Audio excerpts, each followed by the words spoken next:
ആയുർവേദ ചികിത്സ കർക്കിടകത്തിൽ എന്നുള്ളത് പണ്ട് മുതലേ ചെയ്തു വരുന്ന ഒരു കാര്യമാണ്.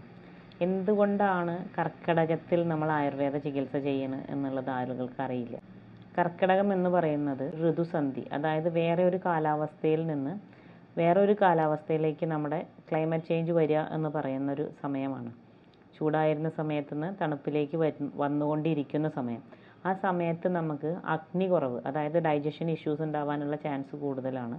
പിന്നെ ശരീരബലം കുറവ്, അതായത് നമ്മുടെ ബോഡി വീക്കാവുന്നൊരു സമയമാണ്. ആയുർവേദം എന്ന ശാസ്ത്രത്തിൽ നമ്മൾ സ്വസ്ഥനായിരിക്കാൻ വേണ്ടിയിട്ടും അസുഖം വരാതിരിക്കാൻ വേണ്ടിയിട്ടുമാണ് ചികിത്സിക്കുന്നത്. അപ്പം നമ്മൾ ഒരു അസുഖം വരുന്ന ഒരു സ്റ്റേജിലേക്ക് പോവാതിരിക്കാൻ വേണ്ടിയിട്ടാണ് കർക്കിടകം തുടങ്ങുമ്പോൾ നമ്മുടെ ഹെൽത്തിന് വേണ്ടിയിട്ട് നമ്മൾ എന്തെങ്കിലും ചെയ്യണം എന്ന് പറയണത്.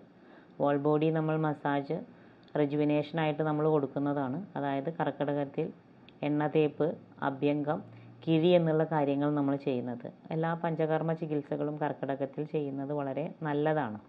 അതേപോലെ തന്നെയാണ് നമ്മൾ കർക്കിടക കഞ്ഞി എന്ന് പറയുന്നത്. കർക്കിടക കഞ്ഞി നമ്മൾ അഗ്നിദീപ്തി വരുത്താനായിട്ട് ഔഷധങ്ങൾ ചേർത്ത് നമ്മൾക്ക് വേണ്ട ധാന്യങ്ങളും അരി എന്ത് വേണമെങ്കിലും നമുക്കാവാം. അതായത് നവരയാവാം, മില്ലറ്റ്സ് എന്ത് വേണമെങ്കിൽ ചേർക്കാം. പിന്നെ കുത്തരിയിൽ അതിലൊക്കെ നമുക്ക് കഞ്ഞി വെച്ച് കഴിക്കാം. അതൊരു നേരത്തെ ഭക്ഷണമായിട്ട് തന്നെ കഴിക്കാനാണ് പറയുന്നത്. അതിനുശേഷം നമുക്ക് സൂപ്പുകളൊക്കെ മെല്ലെ മെല്ലെ കഴിച്ചു തുടങ്ങാം. അങ്ങനെ നമ്മൾ ശരീരത്തെ റെജുവിനേറ്റ് ചെയ്തിട്ട് മെയിൻറ്റെയിൻ ചെയ്ത് കൊണ്ടുപോകുന്ന ഒരു സമയമാണ് കർക്കിടകം. അപ്പോൾ എല്ലാവരും കർക്കിടകത്തിൽ ചികിത്സയും കർക്കിടക കഞ്ഞിയും കഴിക്കുന്നത് വളരെ ഉത്തമമാണ്. കൂടുതൽ വിവരങ്ങൾക്ക് താഴെ നൽകിയിരിക്കുന്ന നമ്പറിൽ ബന്ധപ്പെടുക.